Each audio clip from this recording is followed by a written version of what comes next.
দুই ধরনের বাড়িতে কখনো ছেলে মেয়ে বিয়ে দিবেন না, তাদের সাথে আত্মীয়তার সম্পর্ক করবেন না। কারণ এই দুই ধরনের বাড়িতে কখনো আল্লাহ পাকের রহমত থাকে না, আল্লাহ পাকের গজব করে তাদের উপরে। এক নম্বরে, যেই বাড়িতে মেয়েদের হাতে কর্তৃত্ব থাকে, নেতৃত্ব থাকে, পুরুষের হাতে কোনো নেতৃত্ব কর্তৃত্ব নাই, সব মেয়েরা হ্যান্ডেলিং করে, এমন পরিবারে কখনো মেয়ে বিয়ে দিবেন না বা ছেলে বিয়ে দিবেন না, তাদের সাথে আত্মীয়তা করবেন না। কেন করবেন না?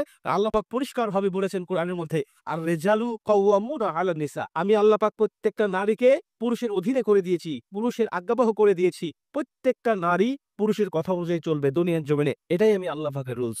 কিন্তু যদি আপনি দেখেন না, পুরুষ চুপ, পুরুষকে কথা বলতে দেয় না, একবারে নিস্তব্ধ স্তব্ধ করে রেখেছে, আর সব কাজ করতেছে মেয়েরা বা ওই স্ত্রীরা, তাহলে ওই বাড়িতে সম্পর্ক করবেন না।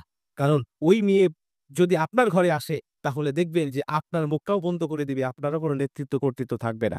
দেখবেন অনেক জায়গায় মেয়ে দেখতে গেলে বা ছেলে দেখতে গেলে ওই বাড়িতে দেখবেন যে পুরুষ চুপ করে থাকে, পুরুষের কোনো কথাই নেই, সব মেয়েরা আগে আগে কথা বলছে। তার মানে বুঝবেন যে ওই বাড়িতে সমস্যা আছে। আপনি খোঁজ খবর রাখবেন যে আসলেই সেটা মাতৃপ্রধান পরিবার নাকি পিতৃপ্রধান পরিবার, ওই বাড়িতে আসলে কাদের কথা অনুযায়ী চলে, পুরুষের কোনো ভ্যালু আছে নাকি সব ভ্যালু মেয়েদের উপরে। আপনি একটু যাচাই বাছাই করে তারপরে আত্মীয়তার সম্পর্ক রাখবেন। এবং ২ নম্বরে, যেই পরিবারে মেয়েদের কোনো সম্মানই দেওয়া হয় না,